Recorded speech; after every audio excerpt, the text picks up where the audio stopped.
is hereby called to order. Protocol for this evening's meeting was previously reviewed by Corporation Counsel, who indicated to me that it is compliant with the executive orders issued by the governor and fair for those attending in person or watching from a remote location. Would everyone please rise for the Pledge of Allegiance? I pledge allegiance to the flag of the United States of America and to the republic for which it stands, one nation, under God, indivisible, with liberty and justice for all. Thank you. I'll start off with a roll call, and please verbally indicate that you are present when your name is called. Commissioner Kelly? Present. Commissioner Parkins? Present. Commissioner Radomski? Commissioner Motto? She's on mute. Here. Thank you. Thanks. Commissioner Ticky? Present. Alternate Commissioner Lascos? Present. Alternate Commissioner Uso? Present. Okay, myself, Commissioner Harger, Mr. Rossetti, our administrator, Present. Mr. O'Neill, our assistant administrator and CEO, Present. Mr. Nappy, our downtown projects coordinator. I think he's having a little birthday celebration right about now. Okay, so happy birthday to Mr. Nappy. Mr. Panico, our consultant, Present. Ms. Vernassos, our recording secretary, Present. and Ms. Charbonneau Present. is our stenographer. Okay. Couple of points before continuing with this evening's agenda. This is the Commission 36th meeting being done via live streaming process. Mr. Rossetti will act as the Zoom meeting host. While commissioners will be able to make comments throughout the meeting, the chair asks that you please identify yourself and wait to be recognized by the chair before speaking to make sure we're not all speaking over each other, to make sure our recording secretary is clear as to who is speaking. So we'll begin with agenda item 4, old business. Application 20-12, Petromont Place, Good Guys Development LLC at Petromont Lane, Assessors Map 66, Lot 24 in PDD 100 on 2.1 acres for final development plan approval of an apartment building with 13%, which is 6 of 47 affordable housing units and on-site parking. Just a little bit of a timeline recap. Public hearing for this application opened on July 29th, 2020. And the commission heard from the applicant, its experts, and 3 members of the public. The commission voted to continue the public hearing. And at the continuation on August 26th, there was discussion about making Petromont a one-way street from Quorum Road, but that idea was later discarded. On September 16th, further reports were heard and the public hearing was closed. At the October 28th meeting, there was a consensus from the commission for staff to continue discussions with the applicant regarding commission concerns about the proposal, specifically Petromont Lane. At the February 9th, 2021 meeting, the commission requested that the applicant supply staff with more detailed information about the reduction in units. On the city's website, an updated site plan, three floor layouts and elevations for all sides of the building were uploaded. Mr. Rossetti noted at the February 9th meeting that the city has agreed to take on some responsibility to help renovate the connection with Quorum Road and Constitution Boulevard. March 9th meeting of this year, a discussion was held and the commission directed staff to prepare a favorable resolution for the initial development plans. At our commission meeting on March 24th, prior to the reading of the resolution, there was a question regarding which units would be designated as affordable. And Attorney Teodoso, the city's corporation counsel, joined the meeting and discussed the state's affordable housing requirements with the commission. Attorney Bellis stated that if a unit was to become available and if it was needed for an affordable housing as an affordable housing unit, it would be designated as such. The commission voted at that meeting to approve the initial development plan resolution. So at this evening's meeting, we're being asked to approve the final development plan, and all commissioners should have a copy of the resolution as it was, excuse me, as it was posted on the city's website. I'd like to ask Mr. Panico to read the resolution and we'll follow with a discussion by the commission.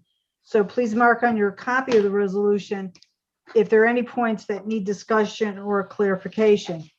All right, So- that's, Mr. Rossetti, did you have a question? Just a few comments before the commission gets into the weeds here. Okay, go ahead. I think it's easier if I share my screen. All right.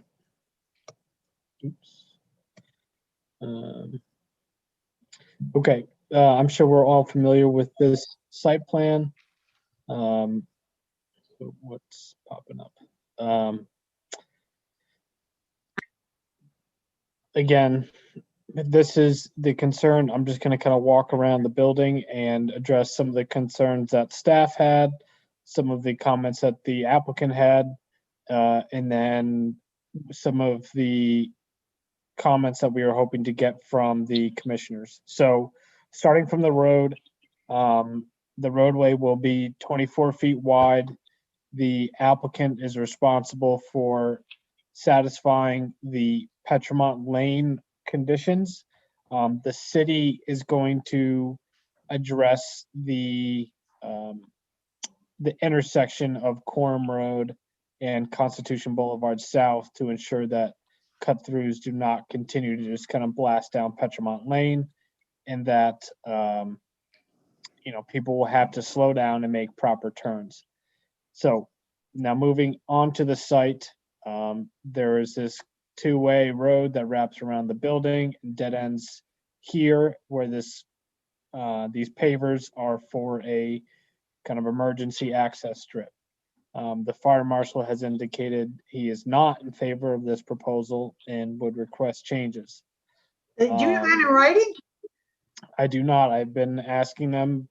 He's just been busy. I did finally get a chance to speak with him, and he indicated as such. So there were plans previously submitted. I forget the exact date, but I believe it's in the resolution where they had proposed one-way driveways around the building at one time. And so one option to consider is to have this emergency access strip, instead of it dumping off down here, having it being a paved one-way road that connects somewhere down over here by the entrance to the site. Whether that goes up or down, we'd ultimately leave that up to the applicant. We know the topography is a bit challenging. It would seem to make sense if you turn in right to then have it right and go up the hill. However, if that doesn't work for some other reasons that we're missing out and they prefer to have it come down to exit, that'd be fine as well. Let me go over here. So, we had discussed if the applicant would like to, they could remove these parking spaces up here, which would allow the building to slide back on the lot and give them more space up front to work with the driveway / access way. If they don't want to, that's kind of up to their discretion. They could still meet the parking requirements by tacking on a few spaces on the side over here, maybe a few here, and then as well as maybe one here and one here. And they would meet the requirements of our regulations and still be able to have kind of a one-way road continuing down there. Again, that's not mandatory, but something that we threw out to the applicant to consider. We think it would be beneficial to remove any indication of having a possible connection here to this existing lot, because we don't know what that lot is going to entail at a future time. And so we would just kind of rather leave that off, and if in the future someone comes in to develop the piece that's east of here / northeast of here and wants to have a connection between the two pieces, then we can address it at that time. Excuse me, Alex. Moving towards this back section here, there's going to be some pretty extensive site work in terms of, we're not sure if it'll require blasting, but definitely some form of, excavating of rock. And when you look at the elevation plan, in some parts here, this is going to be about an 18-foot drop from this kind of back corner down to the grade of the parking area. And we'd like to see a little bit more information about how this area is going to be treated. So in one of their details, they show it as having basically kind of like a stone finish or veneer, but we'd like a bit more detail on that, kind of as they call it, gravity block / retaining wall. It may be, I've had conversations with the applicant that this rock cut, that the surface is clean and they can just use that rock face instead of putting up a wall. But we'd like to see how details as best as possible, how that might look or how that might be presented to the commission, so that you guys could either decide, okay, if it's a nice clean finish, we can leave it that way, or regardless of how it's finished, we want a wall, or if the finish is not suitable for having a clean rock face, this is the type of retaining wall that we'd like set up there. Alex, can I just ask, this isn't all new to the applicant. This has been something that staff has brought to their attention within the last month, at least. Yeah, I mean, And between ongoing. the last tech session and, more ongoing conversations, we've had a kind of an ongoing dialogue. But we just wanted to bring these plans and the resolution to the commission to see what your thoughts are. We kind of hit a log jam, and if you guys are comfortable with taking action, you may. Tony wrote a resolution that we feel comfortable putting before the commission. But if you'd rather see some of these details ironed out and on paper and then take action, then that's also your choice. So let me just back up, continuing with the detail over here that also applies to this property line between the Santos Plaza and what's going on here with the parking lot. They have a parking area right here, and then we have a parking area right here. It appears that there's going to be basically just kind of a cliff wall between the two parcels. And we're wondering if there's a way this could be excavated or treated in a way so it doesn't look like there's a wall divider between the two. And that's based off of what we're seeing on the elevation plans. What's And- the height of that wall, potentially? So it In varies. that area, it's about 6 or 7 feet. Yeah. Okay. We'd like to see a few more details about the landscaping. We're not quite sure how, maybe it's possible, I'm not a landscape architect, but how dogwoods would fit on this stone wall up there. But I think there were some comments that Tony had in the resolution about landscaping. But those were the primary topics. Tony, am I missing anything? No, I think you've hit the high points. There's a lot to it, but normally we probably would not even have prepared this resolution until we got all this ironed out. But the applicant was kind of anxious to get some sort of indication from the commission. So we went ahead and we did write it up. But as you will see if you haven't read the resolution already, that there is some hesitancy on the part of staff. We could certainly, depending upon the level of the commission's comfort, we can either proceed on this way or we can get these issues resolved and then put it back on the table. So I think maybe I ought to just Commissioner- go through the resolution and see what the commission thinks of it. Before we go further, I think Commissioner Kelly, at some point towards the beginning of Alex's comments, had wanted to make a comment. Is that correct, Commissioner? I Kelly? wanted to ask a question, not a comment. Okay. Alex, what is the fire marshal's problem with the emergency exit or entrance? There's no way for them to turn around. They have to back up. So here, let me go back to my screen. If, especially if there was an issue with a building of this size, they're gonna have multiple trucks responding. That's They're gonna- correct, They're gonna come into this site, and let's say they gotta come around here. right? They can't, if there are any type of vehicles here, they're gonna have to likely back out all the way around here. Obviously, Well- there is this emergency access strip, but Right. if this has snow on it,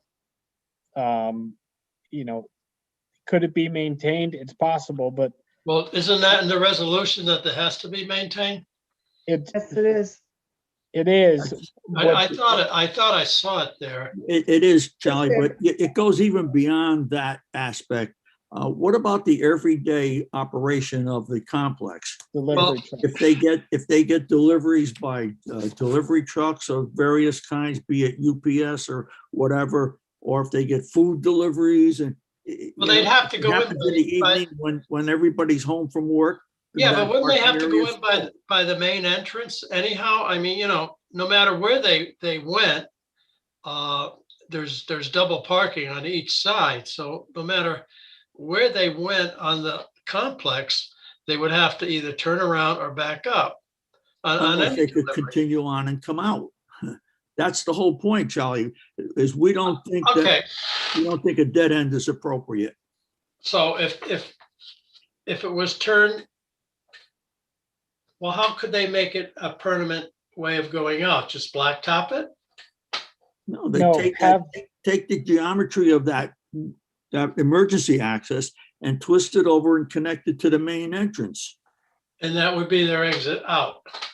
That could be used either as a one-way in or a one-way out.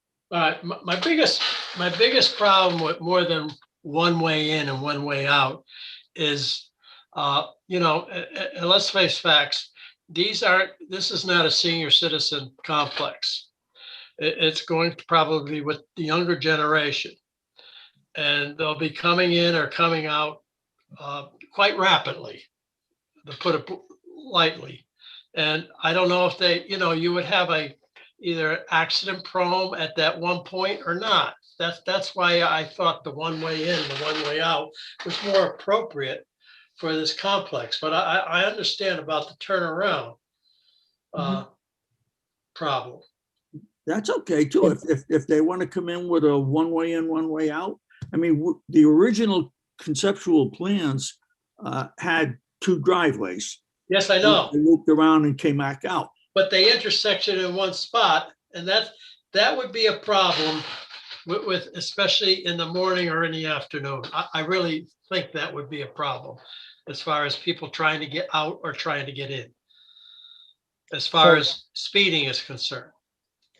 Charlie, there was already a proposal to have one-way traffic around the building, and the commission was not in favor of that. So we're trying to stay away from that and just having just one access strip. And I would assume, and I don't know if Manny was on here or not. Yeah, I'm here. I don't know if it would work with the grades, but would it make sense to have the road make a right turn and go up? Or would you Yes, have- that would be the preferable. It would be that the right-hand lane would go one way up towards the parking field. One thing Can I that we just do have, interrupt, Mr. Manny Silva? Silva from Rose Tizo. Okay, I just want to mention to the commission, we have to be careful that commission is not addressing the applicant directly. Our public hearing has closed. Any comments? This is okay, Jenny. It is? Jenny, this is all right. Your zoning decision was made.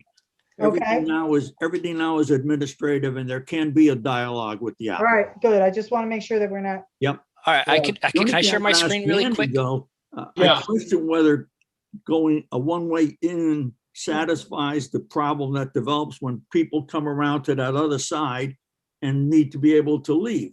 The dead end situation is not really relieved. I think if you're approaching the complex and you come up Petromont Lane and your units are on the right, and there is a one-way coming towards Petromont, you're gonna scoot up there. You're not gonna wanna go all the way around the back. That's true. You know, it's The only like, thing that discourages that it's a little bit further away than it might otherwise be, and it's got some geometry to it. So we discussed that at the last meeting. When we Correct. talked about this, we discussed that and we said that exact thing, that people will not obey the one-way signs. They're going to take the easiest way in and the easiest way out. And so we asked them to relook at both in and out. Mhm. What happened to that request? So Manny Silva again. So when we looked at, reducing the amount of traffic conflicts here in this area, what we did was we said, let's have one driveway at the highest point of Petromont here, make it two-way, and then have the emergency access way here just for fire trucks when they have to evacuate or come in or out, depending on which direction they want to circulate around the building. As far as turning around for deliveries, we have a utility room here that has a driveway that comes right up to the building. We can certainly make this and sign this for delivery trucks only. So they pull into here, they make the deliveries, and they pull out and they leave.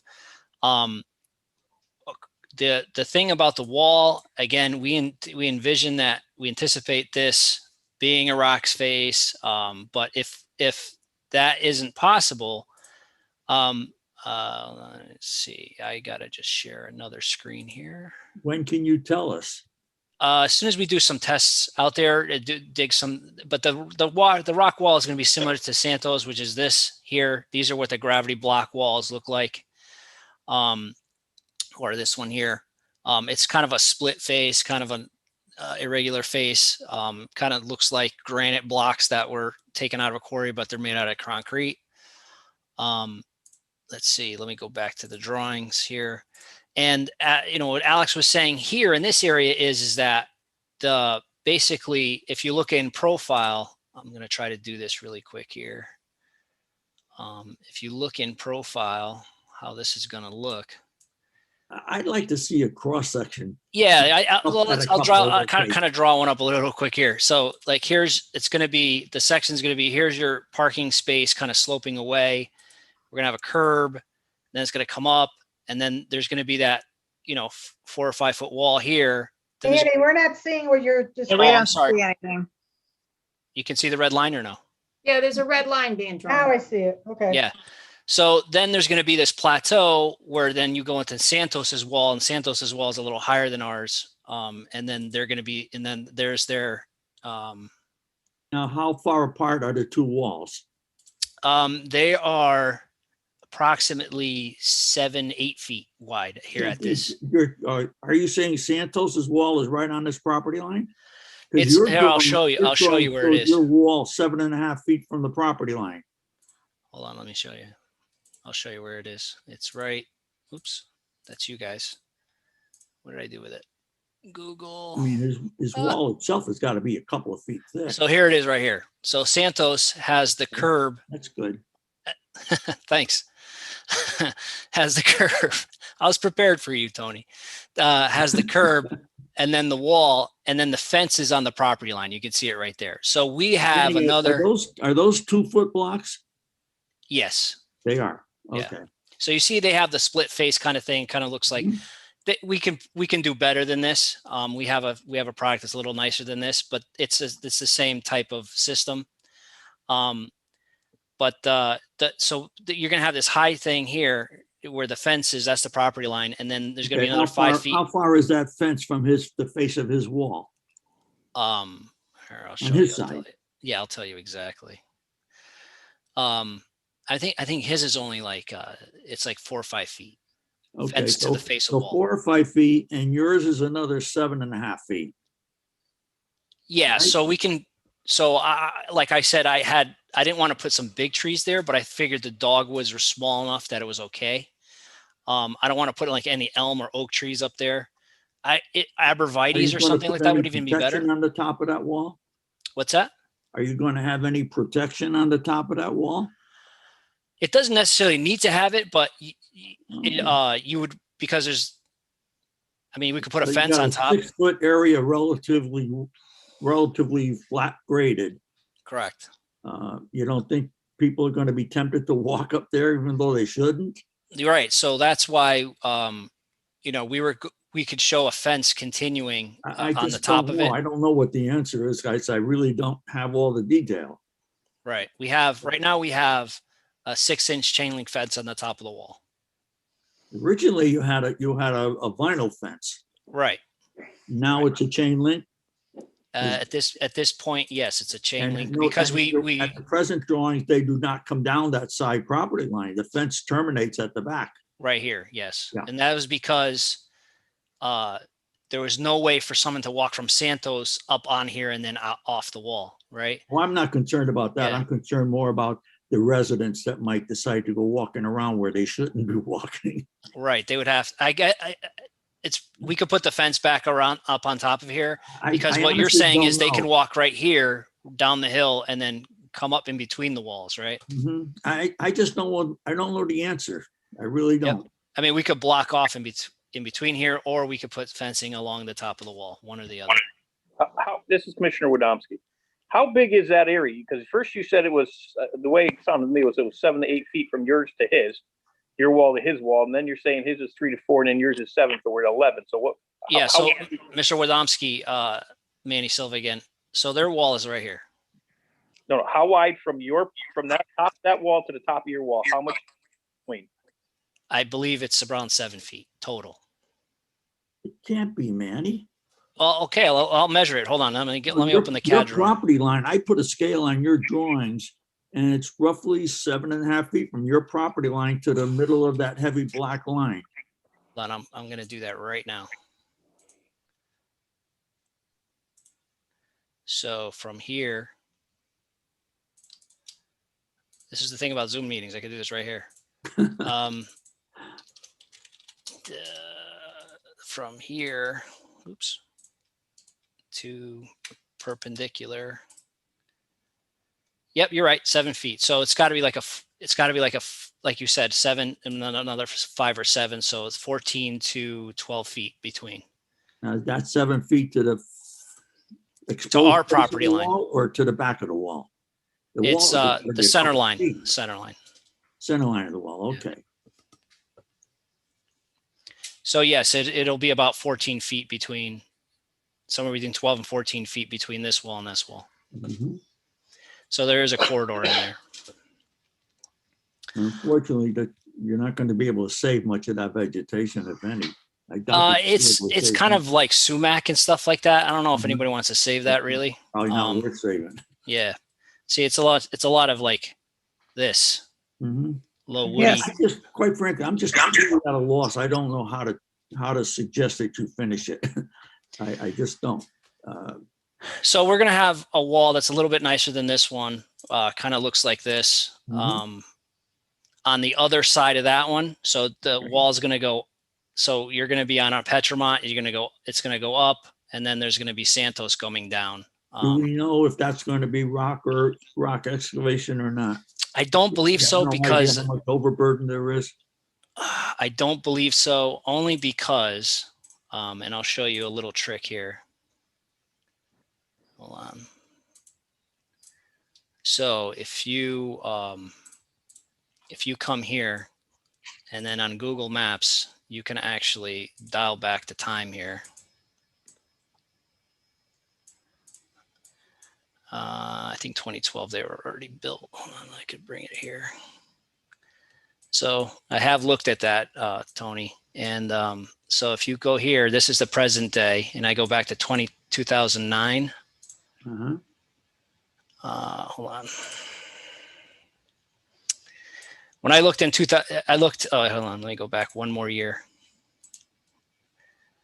I think it was, I was looking at an older photo here, and it was just dirt, and that's why they built the wall. Oh, okay. in this section here. The rock, let me see if I can find it here. So the rock was like somewhere back here. That's where it started. But this here was dirt in the front. Mhm. And then as you can see back here, the rock, that's when the rock happened. And you can see it here actually in the photo. See that? Yeah. Okay. The outcrops. So I looked back at some photos prior to this development being made. They had just graded it. And I think we're going to need a wall there at least at the front front, section. yeah. Yeah. It looks like it. Yeah. Yep. Can I ask a question? I'm not understanding about this wall. You're gonna have an 18-foot wall. No. Not at That location. that's back here in the back 18-foot corner. drop in the back. All right. Just At the corner back there. Right here. This is where it's deepest Okay. right here. Yeah. But anyway, you're gonna have a wall, I don't know how tall, and it's gonna go up, and then there's gonna be like 7 feet to your property line and goes down to the other property, which also has a wall. So just So to, it's gonna slope down. They have a chain link fence on top of their wall, and you're gonna have one on your side.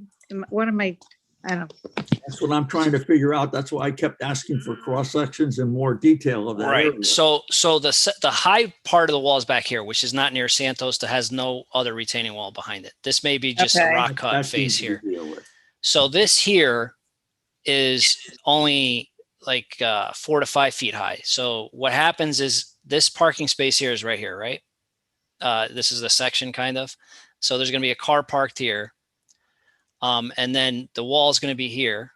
And then there's going to be a fence. Here's the fence on Santos's property. This is Santos's wall on this side. And then we're going to have another fence here, I guess. On top. I really top don't of the like wall. that, but Yeah, it's going to create like kind of like a corridor, right? Like a alleyway.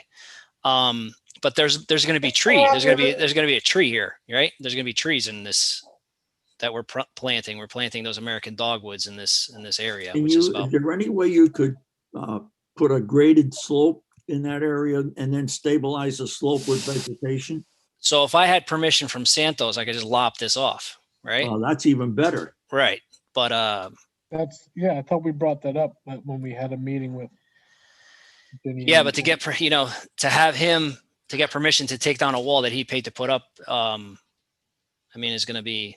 Well, yeah, I Hard don't, sell. again, I think you're talking generalities. Maybe it's only a matter of taking the top course off of it and resetting the top.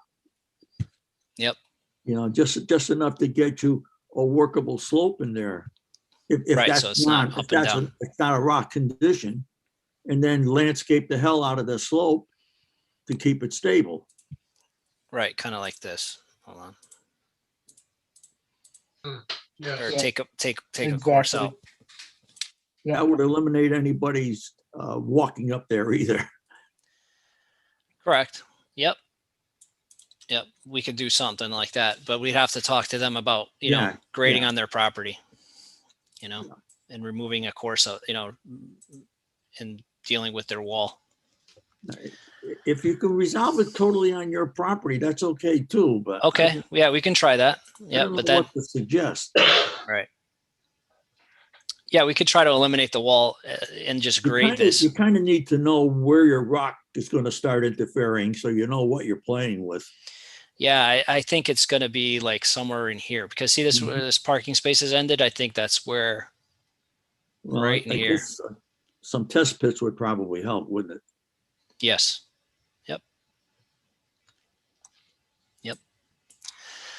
And then as far as the other things that the commission asked us to put in, we put in some electric vehicle stalls here Right. with the 2 charging stations.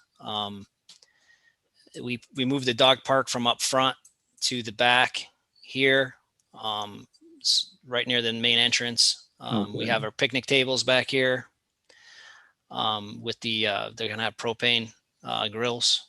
The next thing, again, here's the plan that shows the way the sloping, the grades are going to happen. I kind of disagree with the fire marshal. I think that if he has access to the building this way and then he has to come around and then leave through this emergency access or come in through it, I don't think he has to back up at all. Or even an ambulance or anything like that. But if he feels we need to pave this and make this an intersection, again, the reason why we didn't do that is because it adds a conflict point very close to the intersection with What I'm Petromont. concerned about, Manny, it might come out of that is they're going to end up saying, well, okay, we'll live with it, but you can't have the grass block. You're going to have to pave it. I don't, because you've got a Yeah. grade there. They're going to say, is the grade going to be stable? I don't know what they're liable to say, but Right. So these grass road it's not pavers. It's like a honeycomb structure that we then, and that's made for traffic loads from a fire truck. I mean, if he says, like you said, like if he says we have to put it in, then I'll put in this one-way roadway coming up, but it's going to be one way up. So I don't want, you can make it one way out, huh? I don't want to, because you come in on the right-hand side. I mean, if we were in England, I think I'd be able to make that work. Because again, I don't want cars coming in here, blowing this stop sign or whatever, and someone's coming down, and this is or even someone's coming through here, and then someone just whips around this corner, and that's a conflict point here. It's just too close. If this, if this was further away from the Petromont intersection, I would say okay, but because it's so close, it's got to be one where the car's coming in and it's vacating this space. I just feel like, for me, the safest way to do this, if he's going to require us to put a driveway, is to make this one way up. Can I ask, what is the difference between this proposed emergency exit as you have it here on the plans and the one that is behind the old Avalon that's on Upper Bridgeport Avenue, right by Langakis? Their back emergency exit goes onto Huntington Street. Correct. Yeah, there's no difference. But that's really there is a difference. Okay. That's the end. The pavement to Huntington Street and in that area is very small. Here you're talking 100 feet or so. Okay. That's a short, Is about 10. even if it wasn't plowed, the fire truck can go through 10 feet of snow, but it's not going to go through 100 feet of snow. So the thing with this, when you have these emergency access ways, part of the contract with the property management people, when they plow and when they do things like that, is to treat this, right, as if it was a driveway, and that's part of it. And the fire marshals and the fire guys do go around digging and checking things like this and digging out fire hydrants and things like that. But this would have to be maintained and plowed just like any other roads around here. I just want to continue with some of the comments that the commission had. I think we changed the Korean dogwoods to American dogwoods. That was one of the questions. Thank you. You're welcome. I keep forgetting I have to stop putting in the Korean dogwoods. That's my fault. Sumacs aren't bad either. Okay. So another thing the commission had commented on was, and I'll go to, this is the roadway, was that you wanted the front of the the part of the building that faces That's been dealt Petromont. with nicely. What's that? That's been dealt with very nicely. Yeah, we made this more of a front looking of the building instead of looking like the side of the building. We added this portico area or drop. It looks like a main end. So we made the side of the building look like the front, basically, by putting stone and this roofed area. And we got rid of, there was like these little windows here. We made all glass windows going up the center of the building. And then I think that's it. I think you guys have the materials. It's kind of tough to show that here. But I think we submitted those in picture form.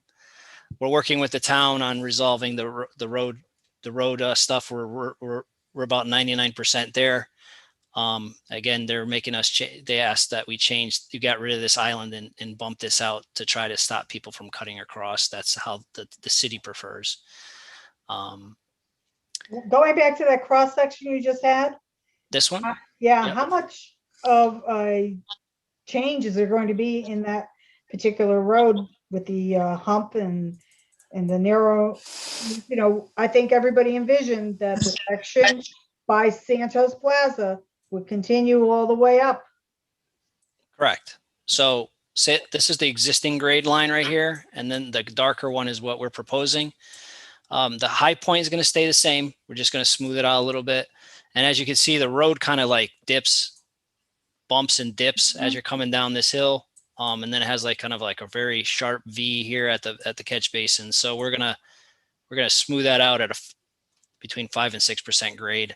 We're just gonna make that an even slope instead of this like roller coaster coming down. This is exaggerated obviously in the vertical scale so that you can see the changes in elevations a little easier.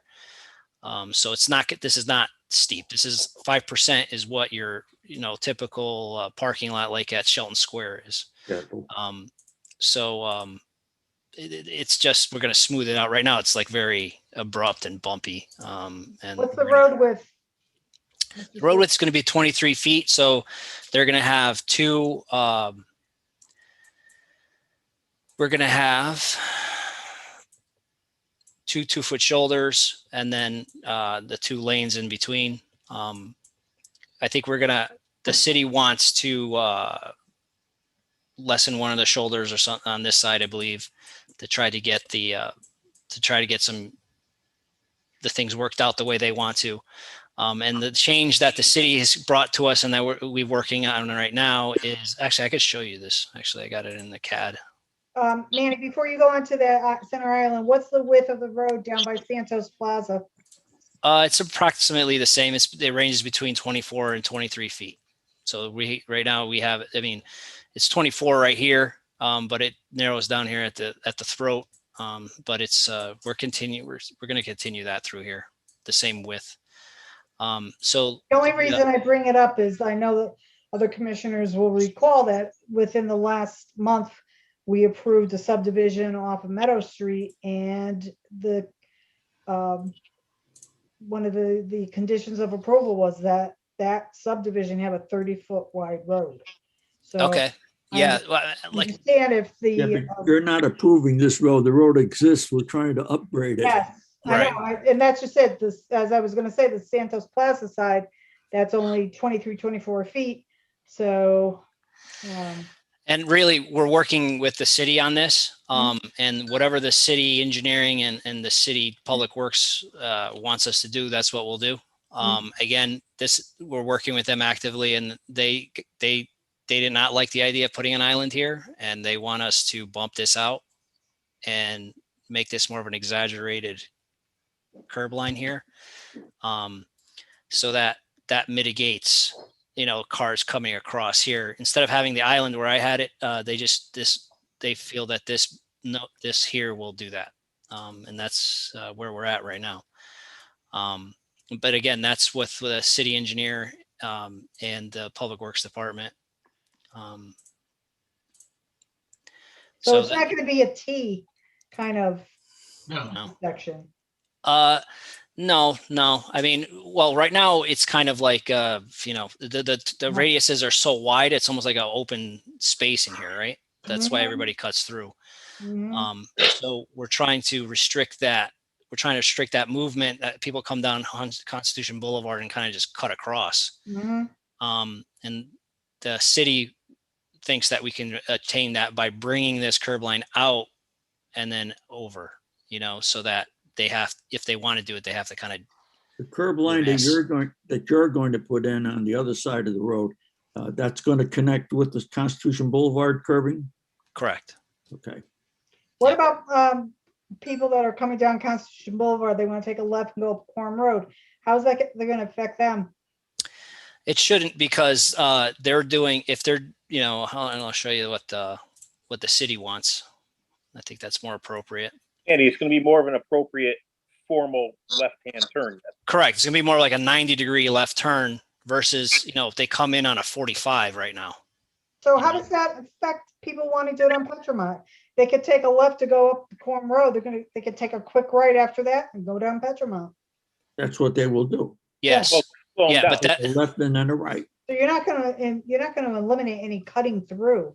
It's just gonna, no, so No. here, let me just be clear. When I say cut through, I mean, now they're gonna stop here and they're gonna have to do a deliberate left, right? And then turn right, right? Yes, Ginny, And the st- intent was to eliminate the driver coming down Constitution Boulevard South and flaring across the intersection Right. instead of making a 90-degree turn. That was the issue. Like this, they're coming straight through like this right now. Mhm. And they're doing it at like 45 miles an hour. Yeah, it's gonna slow them down. Yes, yeah. All right, so just as long as we're not eliminating a way of people getting into Petromont Lane, if this proposal passes and this apartment building gets. Yeah, that was never the intent. Yeah, That was never the intent. It right, was just to make it a safer turn. safer, yeah, I think that's the best way of, Right. defining it. Mhm. Okay. Do any commissioners have any questions, up to this point for Mr. Silva or Mr. Panico? No, we just got to work out the issues. Oh, the one thing did occur to me, if somebody could put back up the entrance, Yep, I'll put it up. Here you go. and you pointed out that there is that utility garbage room. So I can see Right. that being very good for UPS truck, a prime vehicle coming in and everything, but you're not going to include somebody like Grubhub or the local pizza parlor delivering a pizza. The resident is going to say, meet me at this doorway on this side, or meet me at this doorway on that side. I mean, I'll be honest with you, they're always parking in the handicap spaces. Yeah. That's what they're doing. Yeah. They're turning into the handicap space. They're dropping The off one- whoever The who's waiting. one-way, at the door. the one-way in is probably okay. As far as those kinds of deliveries, because they can always alert the driver to take that right-hand turn as soon as they enter the complex. Mhm. The question is, in the evening time, somebody comes home late and the whole parking lot is full. What do? They gonna go out the one-way in, I guess. I I don't know. don't follow about if the whole parking lot is full. Would- No, I mean, if it's always most popular around the entrances. And that's Right here and probably here. what'll fill up the first, Mhm. so. Yep, and this building has two main entrances. I mean, this is I will- coming in on level 2 and this is level 1. I Mhm. will say that having the entrance in, the residents will soon realize if they're going to use that entrance on the right-hand side, they'll come up the one-way driveway like they should. And then they will just continue on until they come to a place where they got a parking spot. That'll work out okay. The Right, if visitor- you- the visitor if you- might get trapped Where is on that one, going though. to end? At what juncture will that one way end? So it'll come up here where this hand, it's going to follow these two arrows and then it's going to end right here where the parking lot Yeah, ends right now. beyond that is two-way. Right. And yeah, beyond here, it's 2-way. Right. So Well, this throat is going to I come think like we this. know enough about people not obeying traffic patterns in this town, so I just don't, I think we raised that as an issue and it's still going to be an issue. Your And I- concern, Ruth, is that somebody that's near the end of that road is going to just continue come out on this way against anyway. the runway. Absolutely. Right, that's what I'm saying, that it's exactly what they're gonna do. People do not care. They have total disregard for any kind of traffic patterns or signs. And that to me is a reason to keep it a dead end and only emergency exit only. Yeah, but if it's a dead end and you can't access to get out that way, and there's an emergency, say at the north end of that building, how do the people get out? Manny, is there some way that Talking perhaps about an ambulance the meeting? two-way flow could be on the right-hand side and wrap around the other building? And You mean just do have that this way? last closing link one way? I mean, put the 2-way going up this way Put the two-way going up where yes, in there. And then do have this that as last do this link as the across emergency there be access? just one way out. I think over here, 1-way out. Yeah, I mean, we could do that. Absolutely. We can do that. This could be 1-way out and this would be, yes, So you this can would be have 2-way two-way. coming up here.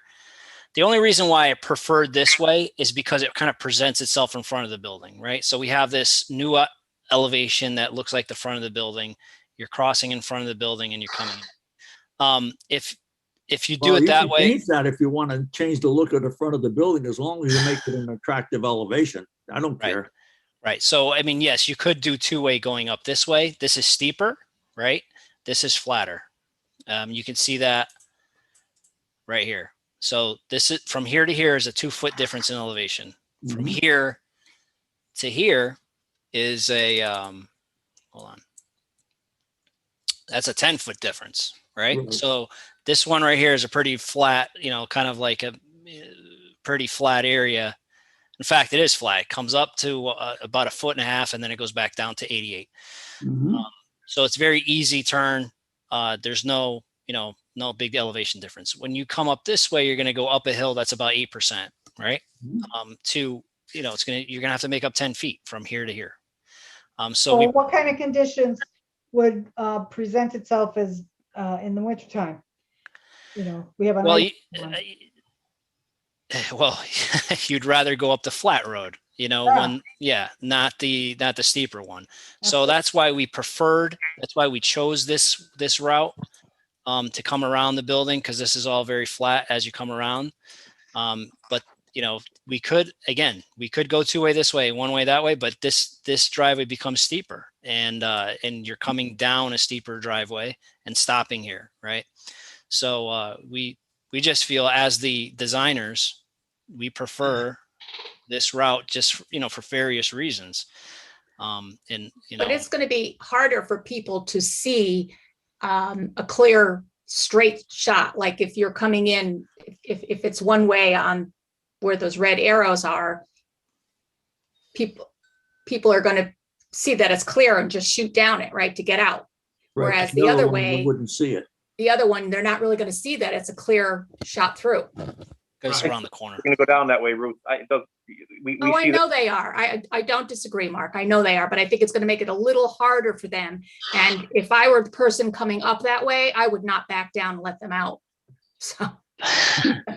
Well, maybe we ought to just make it big enough so they can pass. Manny, Yes, sir. where you have that, Who's speaking, please identify yourself. it's Commissioner Woodowski, I'm sorry. Okay. The first problem, the biggest problem I see is you're trying to put a ginormous building on a tiny lot and you're trying to pry it in there and make it work. It just seems kind of ridiculous. But if you take that emergency entrance there, that driveway there, and you make that a two-way in. Yeah, the two-way would come like this. I want to be here. No, it can't be at that location because you got sight distance problems. Right. Okay. It's got to be here. Move From that here. driveway, make it a two-way, and then bring the driveway around and make it into a 90 coming into the two-way driveway. So you want to do this? No, No, he's No? saying No. curve what's in front of the building, the zigzag, into the emergency, where the emergency is. Right. You want to get rid of this? no, I want to Continue get that. it. You can't get rid Keep of it, that. from where your hand is, draw a straight line straight across the emergency driveway. Yeah, so the entrance isn't above the word lane. It is, there's only one, but it's over where the emergency exit is. Oh, here. Right.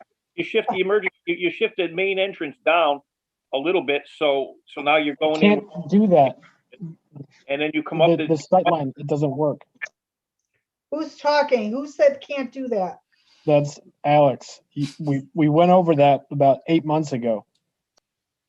I'm just asking people to identify themselves so that the stenographers. We've know. gone over the locations. They've come in with ideas to have driveways up and down this lot. Without a doubt, on top of the hump makes the most sense to have an entry location. Oh, it's the safest. Correct. Yeah, and the safest. Having it down at the bottom on this side, on the south side of the road or the north side of the road does not make sense. Being on top makes the most sense and is definitely the most safe. Mhm. You know, But our public safety official has said that they do not like that design. Okay. Yeah, I'd like to, it's Elaine here. I would like to say that we can't go ahead with something the fire marshal is not Right, happy with. I don't see I agree. don't see Yeah, that. I mean, I didn't know he had a problem with it. Otherwise I'd talk to him and, talk to him about alternatives. But I think what we have maybe adjusted might work for him. But I can't speak for him. I'd have to talk to him, personally. I also have a question on the test pits. You're saying no test pits have been done yet for the retaining walls? Yeah, I mean, we haven't, Mr. so Parkins, normally- it's Attorney Stephen Bellis. I can address that. What we've hired Brennan Construction to do the test pits along the wall. He can't bring the equipment in there until the trees are removed because it's too dense. So we hired the tree cutters to come and clear the lot so that he can get in there and do his test pits. There's just no way you can get that big equipment in there with all the trees.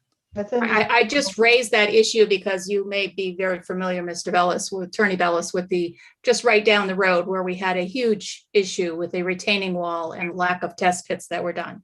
And there was- No, this one will, that will not be an issue on this project, Commissioner Parkins, because we know what it is that we have to get to. And the only question is, as I think Manny explained, where does the rock face end? Does it end towards where that little bump is there? Or is it, I don't know exactly, but the rest of this is definitely rock. Right. We're pretty confident, this is Manny Silva, that there's rock in here, in this area. You're gonna have to give us a blasting program, I guess, Yes, that was part of your resolution, and obviously that would be the case. right? It's Commissioner Wodomski. Not for nothing, but I mean, we've been at this since I got on that quarter after for 45 minutes now, and we seem to not have come to anything. It seems to me that staff is not exactly 100% comfortable with proposing any resolution until they get some more answers, and we need some more answers from the fire marshal, it appears. I mean, I think this is just my opinion. The rest of the commission can toss this around. Maybe we should just table this until a later date and until we get some of that information and have them go back and work with staff on all this and get these answers for us. That's definitely a possibility. I want to, before we do anything though, is to make sure that we all understand all the different points that appeared on Mr. Panico's draft resolution and on the first 3 or so pages, because there are several points that he did bring up. So it may be a good idea to read this and if anybody has any questions, that we can stop at that point so that we're not coming back at a later time and then something else pops up that somebody has thought about. So, Manny, can I just ask you the area where the picnics tables are? Yes. What's the elevation change from the one closest to the dog park all the way back? So that we graded it back so it's flat to the parking lot. The dog park and the picnic area is just 6 inches above the pavement of the area in this here. I would just myself, I wouldn't want to sit at picnic tables that are right by a parking lot. Yeah, I mean, we could move them. We can make the flat area up higher. You know, and I was going to say, and yeah. get it away from the dog park. If somebody wants to sit and watch the dog run around, then maybe the applicant would be willing to put a bench there. But I would get those picnic tables up along that. Yeah, up here, up on the plateau up here. Yeah. Yep. Okay. Yeah, and you're right. I mean, cooking hot dogs next to the dog park wouldn't be a good idea. No, but the other thing is, people are going to have to learn. They have to pick up after their dogs, and it would not be very appetizing to be sitting there and to have these other odors permeate the area. Correct. Yeah. So we'll put it like more up in here, so it's at a higher elevation, and it's further back. That's really not an issue. And you hope that the wind blows the right direction. Yeah. Well, I mean, it's a small dog park. It's not huge. It is. Yeah. What about what Mr. Rossetti was talking about eliminating the parking spaces in the back immediately behind the building and shifting the building back?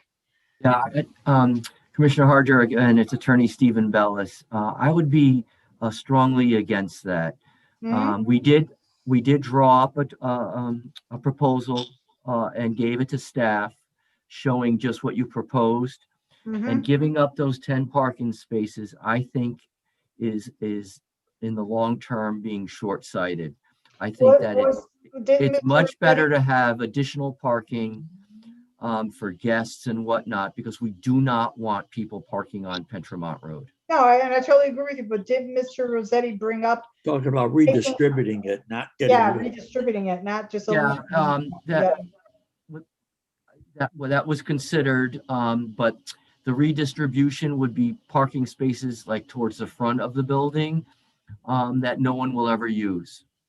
As Commissioner Parkins has stated, if you put parking right in the very front here, way down much further, they're not going to use it. It's too far away from their unit and whatnot. And so it would be parking spaces that are not viable. Be parking careful spaces. what Can't you're those be saying. designated Be for careful visitors? what you're saying, Steve, because you got those conditions all over.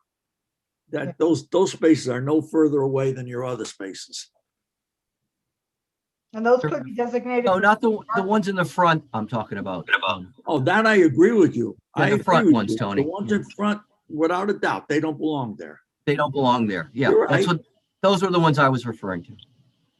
There were like 4 or 5 we had proposed in the front. They just didn't make any sense. Right. But Yeah. on the side, it would work. On the side, you can always squeeze 1 or 2. Yes, I agree with that. And Steve, you could wrap that, the northerlymost row of parking, you could bend it around parallel to the property line and come down with 5 or 6 spaces. You don't have to be 10 feet from the property line. You know that. Yeah, I know. So, By the way, is having that little driveway backing up to the utility garbage room, is that the most appropriate place for it and not further back along the side? So that somebody coming up, if the driveway stays like this, somebody coming up the driveway, they're not immediately gonna have a little conflict there with. I think that the amount of time that driveway is going to be used is really insignificant in terms of the total operation of the building. Mhm. They come there, they make a specific trip for a purpose, and then they're gone. Correct. That's the It'll be only- once a day early in the morning, most likely. And the reason why it's on this end of the building is Mhm. because the grade goes up as we go this way. And you can see Mhm. there's a retaining wall here. Mhm. So you'd be mid floor here. So Mhm. you'd be too high for the first floor. Mhm. And this is where we meet the first floor. And that's why and it lines up with the utility room. All right. But is that also, would that also be where people would, if they're moving in, that they would back their moving van into and? That's correct. It's like a garage door here. Mhm. Yeah, it seems that if you've thought about it and it's not gonna create a bottleneck, that's good. I just wanted to throw it out though, so.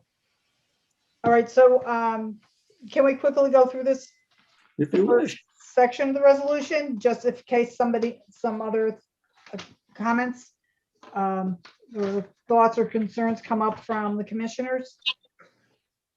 You want me to just jump into the middle of it, or you want me to read it from the beginning? Well, I think we have the background pretty well, Okay. and then the Citation of the drawings is nothing. yeah, you went into, Let's just start with page 2. I think so. Yeah, number 2 too. I'm sorry? I said probably number 2 would be the one that has most meat in it. Okay. yeah, Well, it's at the end of the paragraph right after the citation of the drawings. Is simply a recitation that the commission's looked at the plans and they've made certain observations. Mhm. The first of these was that, as the chair lady pointed out, PDD 101 was adopted effective April the 9th, and it accommodates the proposed building, and it would have not more than 47 units. The basic architectural designs are fine. They're residential in appearance, gabled roofs, dormers, etc. You folks have looked at the siding material and you're satisfied with it. The end elevation facing Petromont Lane was improved. And if we modify it further, because it doesn't need to be an entry looking design, in any event, it'll be an attractive front elevation. Can I just ask, is that though, will that be an entrance?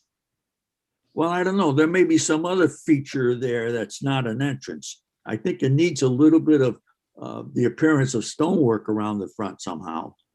But Mhm. there may be other architectural solutions if you would prefer not to have something that appeared to be an entryway but wasn't an entryway. No, I like the way that they put the piece over the Yeah. doorway, but is that going to be where somebody new to the area or a visitor coming up saying, oh, okay, there's the, It needs something in that area to give the building some character on the front. right, but are people going to be able to use that door to go in No. and out?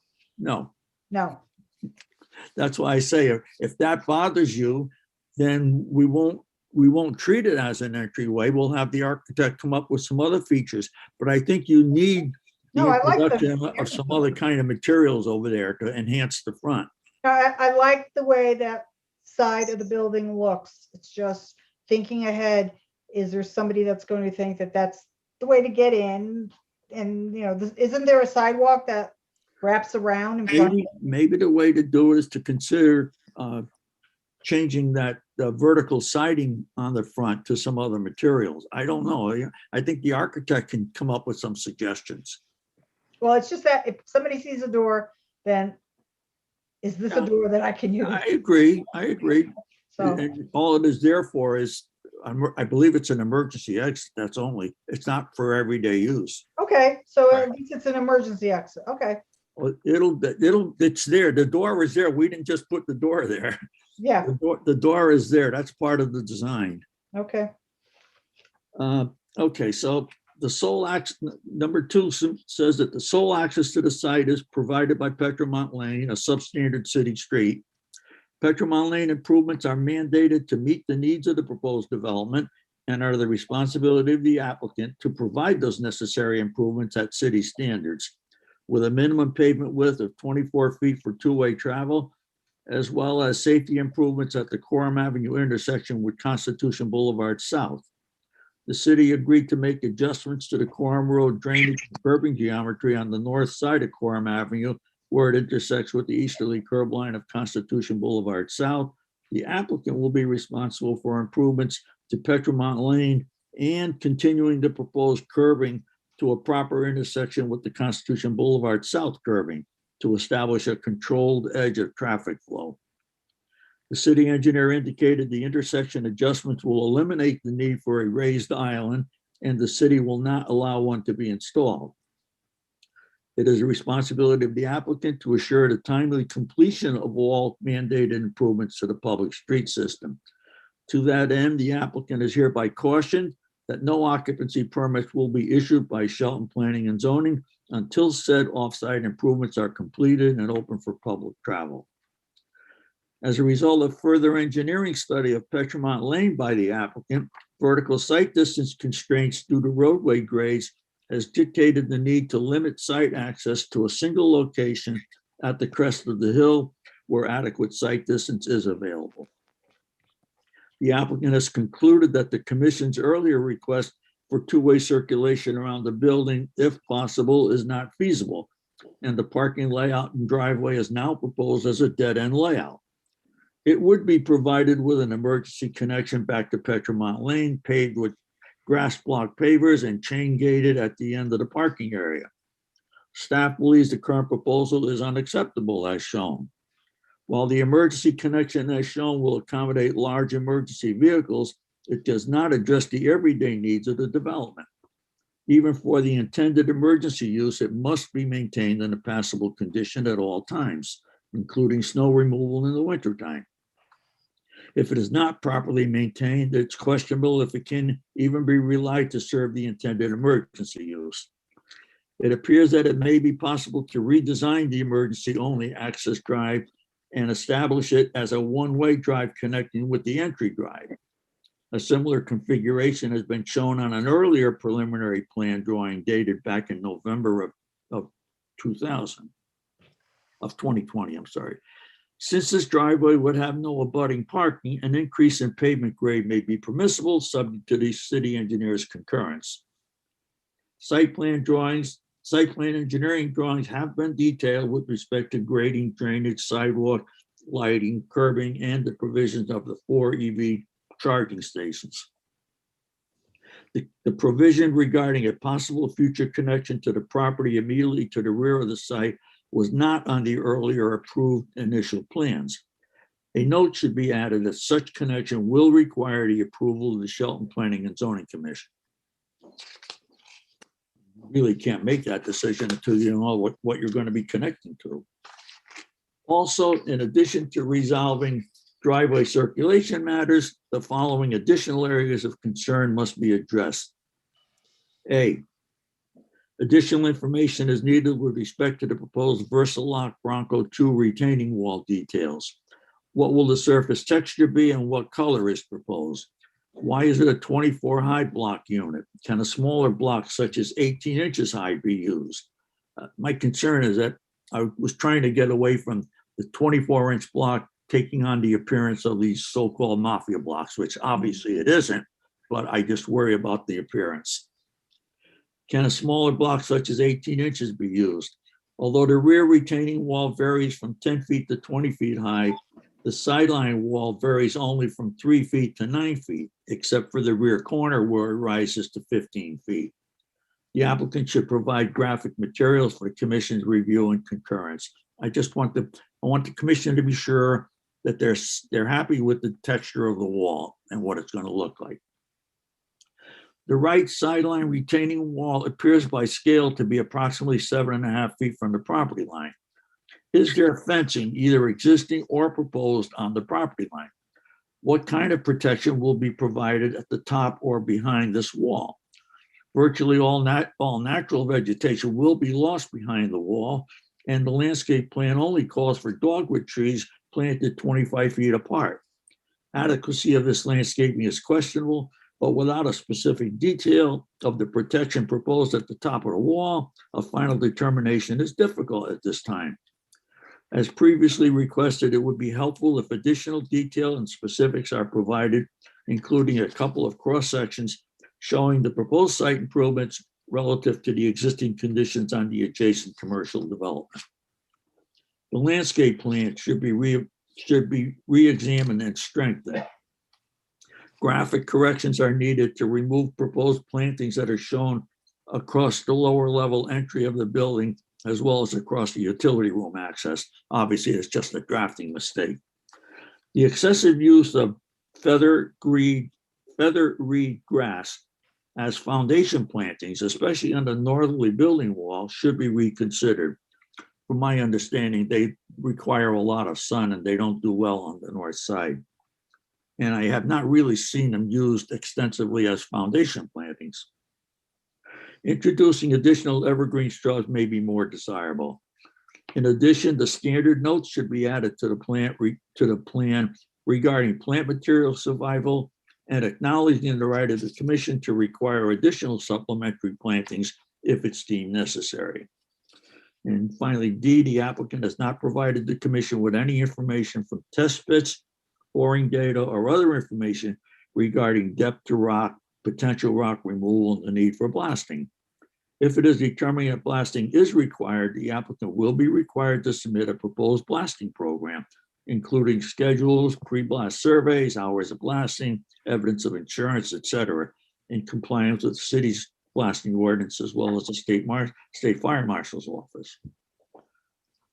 3, all utility service will be provided from Petromont Lane, and all on-site utility lines will be located underground. Details of the proposed details of the proposed ground identification sign should be provided prior to installation. All stormwater runoff will be collected and conveyed to the city storm drainage system in Petromont Lane after passing through on-site underground detention galleys, water quality, and an outlet control structure. Okay. So, That's basically Inland Wetland Commission and Water Pollution Control, I understand, have given their approvals. Once we get the site plan worked out, we'll get the approvals from the city engineer and the fire marshal. well, somebody's gonna still have to have a conversation with fire marshal about that. Well, I think that's an important factor, but I think the commission needs to be satisfied with the configuration of building access drives, and parking and circulation. Mhm. Those are very important. Once that's done, the rest of it is detail. Okay, should we have a discussion about that at this time, or should we wait for the next session that this is on the agenda to see if the applicant comes back with a revised? Well, I'd like to comment, see Lane ahead. here. Yeah, so I don't know what the rush is to pass on this resolution when there are so many unanswered questions, because I don't think they can proceed with anything without getting these things resolved. No, Get I'm not these- trying to rush it through. I wanted to read it to make Yeah. sure that people Well, I- understood all the I did, things that. yeah, I Tony know, was I thinking appreciate about. that. I did read Yeah. it, and I said, I've never read a resolution like that before. You know Mhm. what, we have. I've never written one like that before. Yeah, I guess not. Yeah. You know, we might have one or two questions Mhm. or things that we want to, point out have to be finalized or improved or something, a few comments on other projects, but not anything like this that I've ever seen. So I don't know I think, and again, that fire marshal's not happy with that plan. I don't think we can go ahead without seeing something that will pass that. I think, We will definitely do that, whether you act on this tonight or a month or two from now. That is a given. We certainly can't go ahead without an alternative site layout plan. mhm. I think Mr. Panico's resolution has prepared us to look at this with critical eyes. And, sometimes we really don't have a chance to understand all of the discussions that have gone beforehand between staff and an applicant. And, I think that it was very appropriate for Mr. Panico to. put Yeah, in no. a Solution. So I Very think interesting. he actually slowed it down a bit. Mm. Yeah, Chairwoman, this is Commissioner Ticky. Yeah, go ahead. I appreciate the reading of it. I think that is helpful, but I do think at this point, we've spent, an hour and 20 minutes discussing it. And I think there is some pieces outstanding. So I would like to see for us to process what we just heard. If we didn't already read it prior to tonight, in our next meeting, we continue the discussion. We might learn some more new information from the applicant through staff, but as it was noted at the top, there are some concerns and hesitations, whether it's from staff or the fire marshal, and I don't think we should continue discussions tonight when we've got so much outstanding. Yeah, I understand. And that was the direction I was going to ask for someone to make a motion to table. This, I didn't see this going any further once I saw what the resolution looked like and sort of anticipating what kind of conversations and discussions we may have with Mr. Silva representing the engineering part of it and Mr. Bellis as well. So, Chairwoman, I'm happy to make a motion then to table this item. okay, there's a motion on the floor to table application 20-12.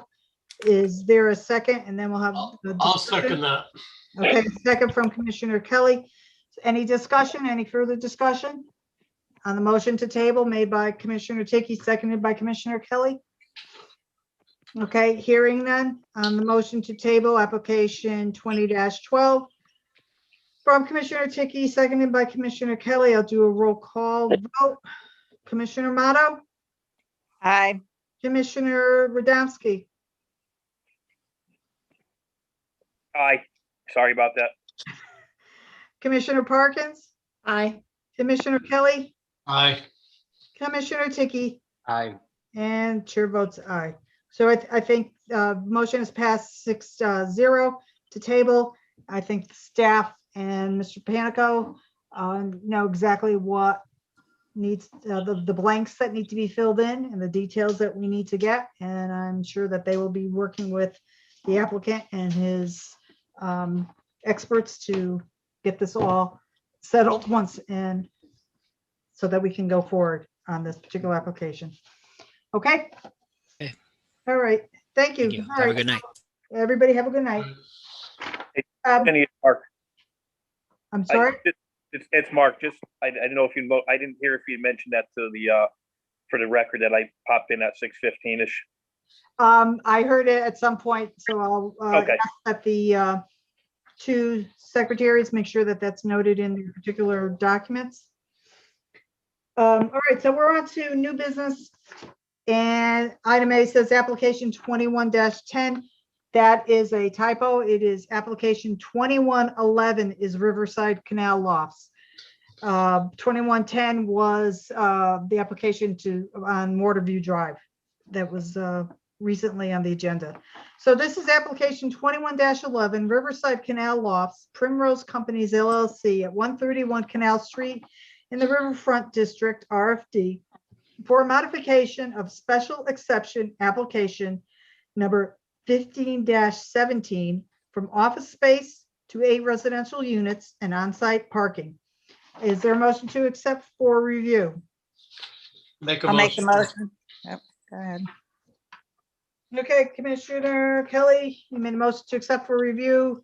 Commissioner Amato, was that you seconding it? Sure, Okay. yes. All right, so on the motion to accept for review and for staff to set a public hearing date, would you mind modifying, Commissioner Kelly, your motion? Commissioner Kelly, can you include in your motion, thus giving the authority to staff to set a public hearing date? Yes, I will. Okay, and is that still a good second for you, Commissioner Amato? Yes, Okay, so on the motion, to accept application 2111 for review and for staff to set a public hearing date, do a roll call. Commissioner Parkins, Aye. Commissioner Kelly, Aye. Commissioner Wodomski, Aye. Commissioner Tiki, Aye.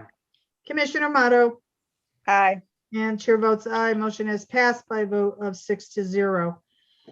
Can I just ask Mr. Rossetti, do you have any idea of what that public hearing day may be?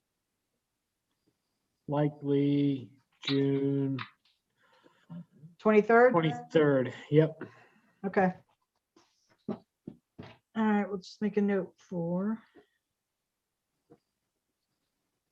All right, next agenda item is comments from the chair and the sub chairs. I have some comments to make. As I indicated at a meeting in March, there have been numerous bills proposed in the current session of the Connecticut General Assembly that concern zoning, and I personally, as you know, testified in public hearings held by the Housing Committee on February 18th and March 4th, the Finance, Revenue, and Bonding Committee on March 15th, and the Planning and Development Committee on March 22nd. And there was also a public hearing held by the Planning and Development Committee on March 15th, but it ran for 24 hours, and I ended up only being able to submit written testimony, as I was about one of 100 persons who were not able to testify before the public hearing adjourned. As I indicated before, the content of the various proposed bills was very disturbing to me, and even though a modified version of House Bill 6107 was passed by the House of Representatives very recently and will still need action by the Connecticut Senate, I still feel the Connecticut General Assembly is overstepping its authority by seeking to take local zoning control away from local zoning boards. The name of HB 6107 is an act concerning the Zoning Enabling Act, accessory apartments, training for certain land use officials, municipal affordable housing plans, and a commission on Connecticut's development and future.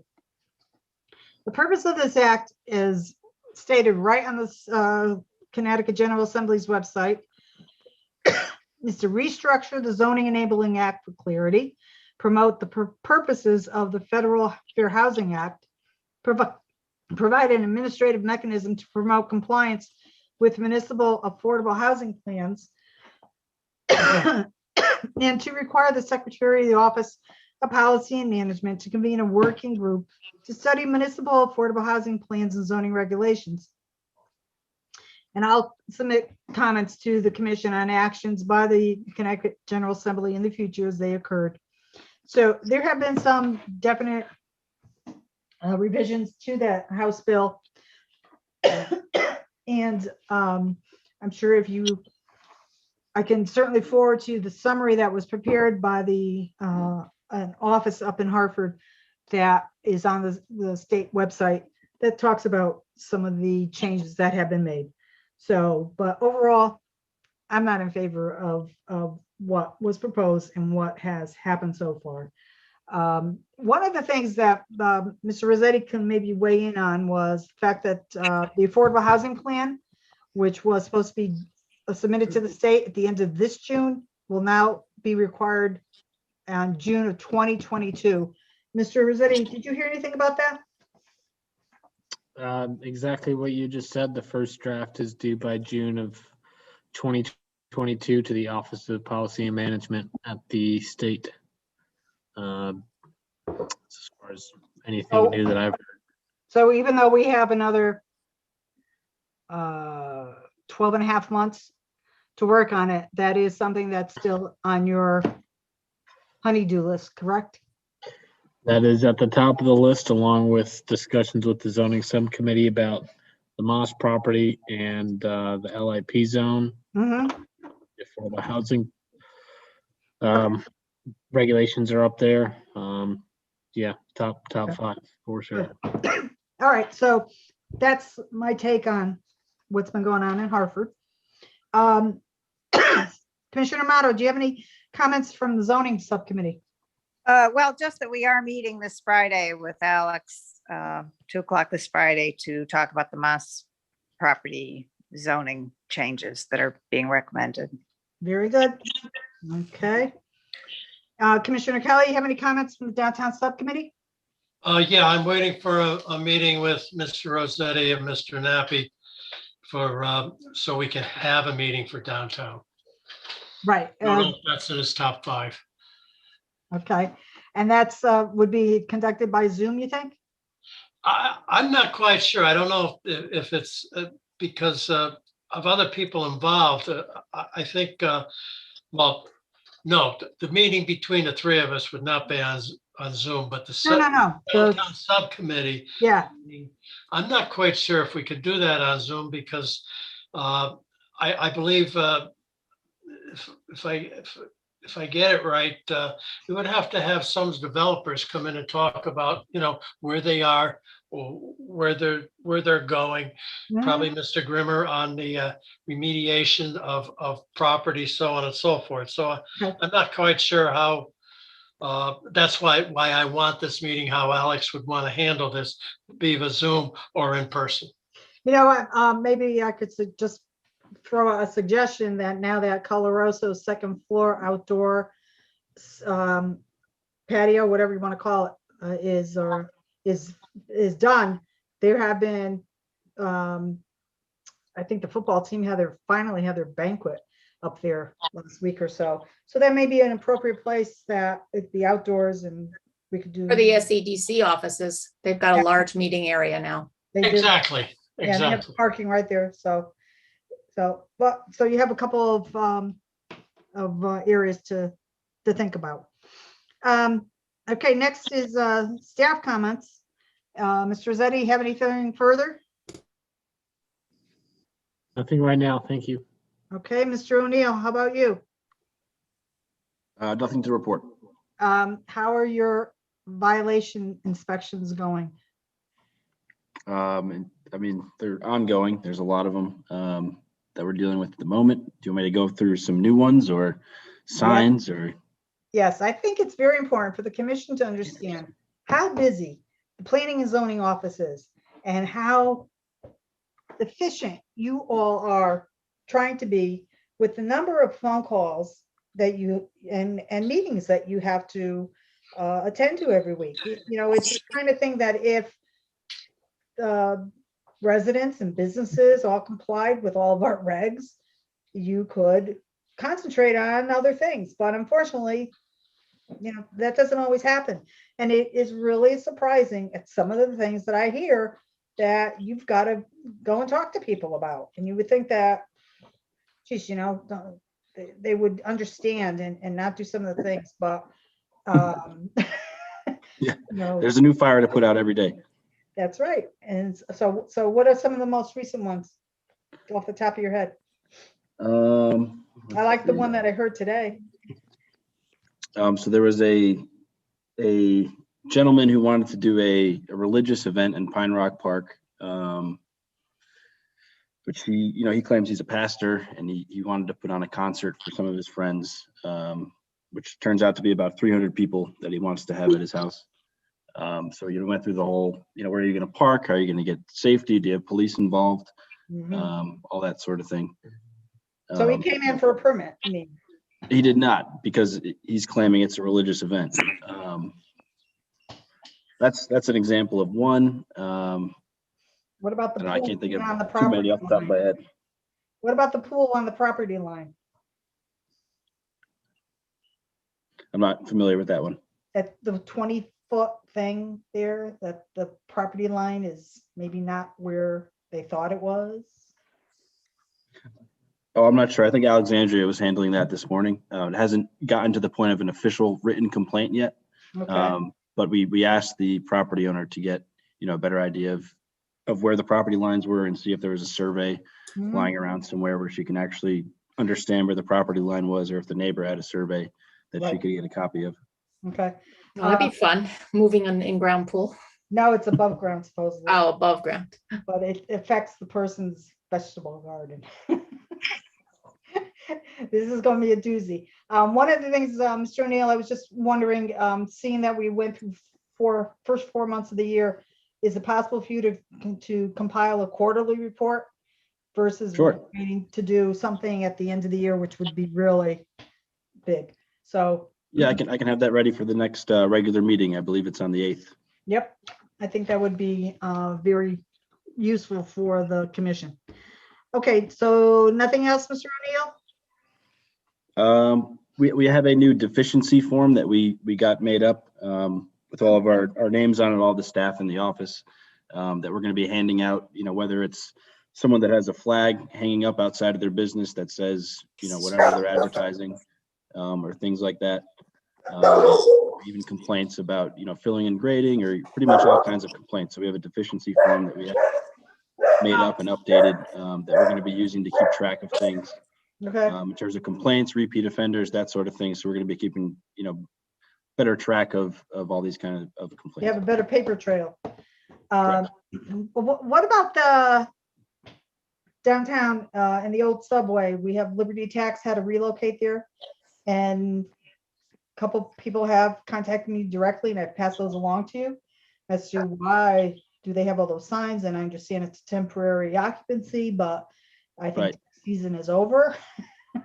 Right. So Liberty Tax has taken down most of the banners that they had up. I believe they have one over the front door now. They might have a sign in the window. Oh, yeah, it was there Um, this afternoon. Yep. So, But Okay. the banners have been taken down from the side, and then the other side of the building. and then on the other part of town down by Howe Avenue and Grove Street, where the little store is on the left side. The liquor store. Yeah, the liquor store, you did go and talk to that particular tenant, and he. Yeah. So I had a conversation with him. He came in to meet with us. We talked about this last meeting, I believe. So I think what we're going to have him do now, because what he did was flip the signs over that had all the advertisements on it for Corona or Bud Light, whatever it was, Mhm, to the white background that was on the other side. mhm. But it still, doesn't look nice, I guess. So what we might have him do is maybe paint those signs the same color as the building, or remove them and, expose the windows. But staff is still not satisfied with what the building looks like, but we're still working with the owner. Has staff considered getting in touch with the property owner? And because to put this all on the tenant, I think is a little unfair. He can only work with what he has. And Right. he hasn't been enhancing it, but, I think the owner should be brought into the mix here. Yeah, that's something that we can definitely look into. I mean, the tenant is the person who put up all the signs or wasn't aware of all these regulations, and now he is. Mhm. But it's still ongoing. Is this a tenant, this particular business owner, one that has been there and is operating this particular liquor store for a while? Or because they do change I time to time? believe he's been there for at least 5 or 6 years. So I don't know if it's as long term as you think, but he's been Yeah. there. He's Okay. been there for quite a while. Yeah, I know that there had been some of those wavy oval things on poles stuck into the ground along the edge of the parking lot, and I think those have been gone for a while, so.